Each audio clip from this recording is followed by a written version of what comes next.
Hey guys, welcome and welcome back to my channel. It's Kadejia and I'm back with another video. Yay.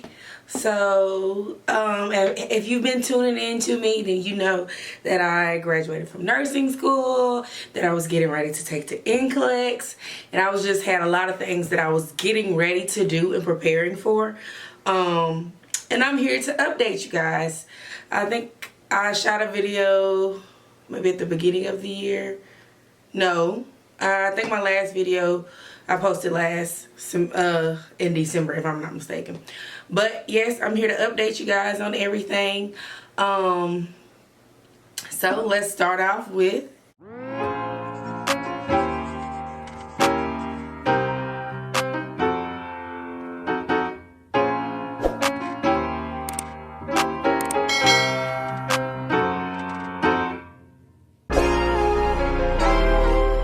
I passed the NCLEX. So your girl is a registered nurse now, passed my boards with 85 questions.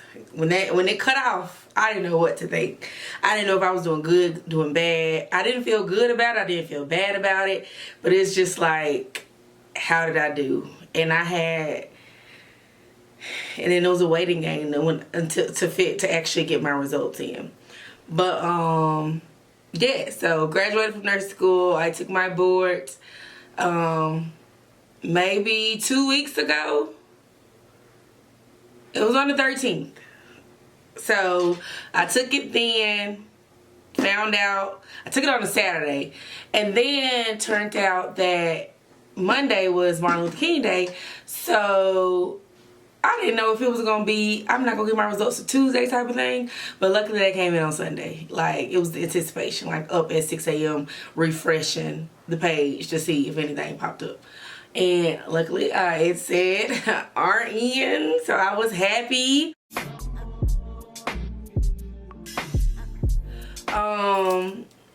And let's talk about, so how did I prepare? Oh, and before that, tell me why it took me so long to get my ATT, my authorization to test. And it was my fault because I accidentally mistyped in my social when I was creating my Pearson View account. So they didn't link, so my two accounts weren't linked. Pearson View had their stuff, Board of Nursing had their stuff, but there was no connection. So I finally was able to contact the right people, got that squared away, got it within a matter of 2 days, scheduled it. Had to drive an hour in about almost 30 minutes, an hour and 30 minutes almost, to take the exam, because to take it close to where I lived, I would have to wait till February, and I was not trying to wait until February. I wanted to take it as soon as I possibly could to go ahead and get it out the way and get it done. So I made that sacrifice to drive an hour and a half so I can get that test done. And I feel like if I would have just waited, I would have stressed myself out more about worrying about the exam and the anxiety that comes with it. So yes, took it, passed it, excited. But to talk about how I prepared, I did Archer review, and I bought it in December. And I started doing, I looked at, they had some they had some pre-made plans on there, and then you can customize and do it however you wanted to do it.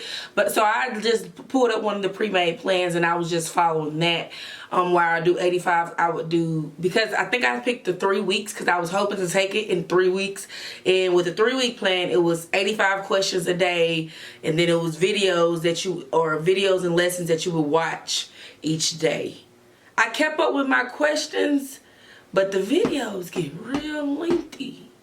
Like, I watched some of them, but then I would find a day where I didn't get the video in, but I did my questions. So I was still doing my questions. And then days I didn't get my questions in, I doubled up on the questions the following day.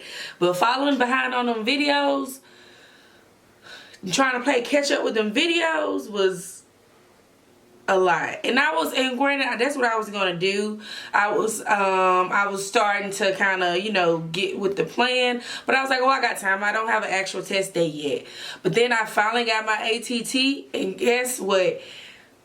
The 3 weeks I had did the plan on that day that said I was gonna take the NCLEX was when my 3-week plan ended. Like, when I say to the T of when I started studying to when I actually scheduled my NCLEX was when I was scheduled to end the plan.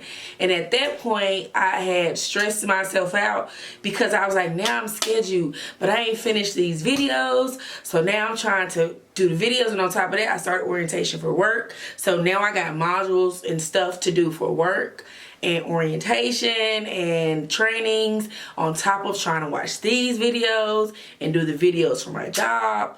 And it was just like a lot. And I was starting to stress myself out trying to do. And then I was in orientation and I was talking to some of the nurses that was in orientation with me about it. And one of the nurses was like, yeah, I did arch review, but I was not watching the videos. I just did my questions. And at that point I made the decision to, I'm not watching no more videos. I'm just strictly doing my questions and my CAT exams and my assessments and all of that. So that's what I focused on. So I was not, because I feel like I was trying to cram to get all that information in, and it was basically stressing me out and just making me have more anxiety than I would typically have about it. Because I was like, well, I ain't got it in, and I got to hurry up and double up and everything. And it was like, some of them videos was like 2 and 3 hours long. Imagine trying to get that in on top of doing my stuff for work, making sure I get my 85 questions.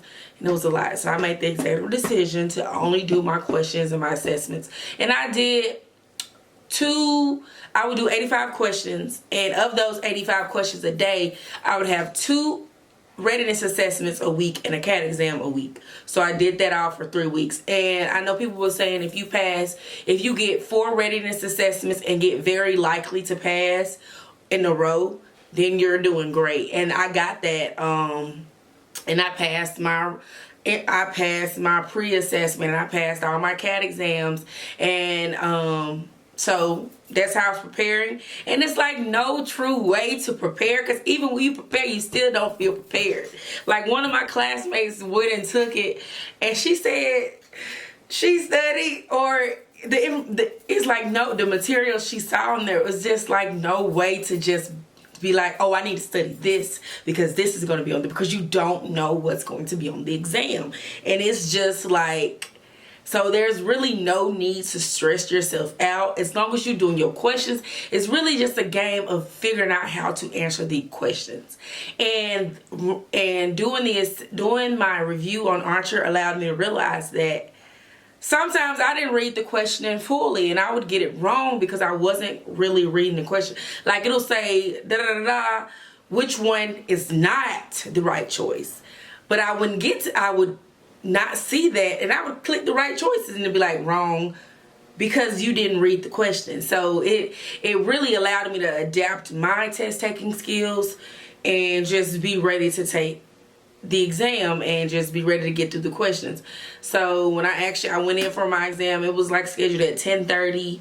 And it was great, and I liked that time considering I had to drive an hour and a half, so I ain't had to worry about having to be up at 5 o'clock in the morning, 10 o'clock in the morning, and having to get there for 8 a.m. exam. So it allowed me, to get up, get ready. So I drove up there. I got up there about maybe an hour. No, I got up there and then I ended up stopping to get breakfast right before I went in. And then I don't know exactly what time I went into my exam. It was scheduled for 10 a.m., 10:30, but I walked in at 10 because they was like, get there early, get there 30 minutes, at least 30 minutes early. Walked in at 10, then went through the whole process of, the fingerprint and all that stuff. And then finally went into my exam. So I don't know what time I actually went into my exam, but I know when I got back in the car, it was like 12:00 something. So I didn't take a break. I did my 80, because my goal was to do 85 questions, and then if I continued, I was going to take a break. But I cut off at 85, and I didn't know what to think. So, but I am here now. Your girl is a registered nurse, period. Yes. So yes. But even before that, I actually oriented with a nurse that Thursday before I actually went in, because your girl was trying to go ahead and get a shift in, because I was already wasn't doing like full-time hours because it's orientation, so I was just trying to get as many hours as I could possibly get. And then the following week, I went in for my 312s. So I've done 2 weeks, 2 full weeks, and it's been great. I've loved my preceptor. No, well, they're not considered preceptors.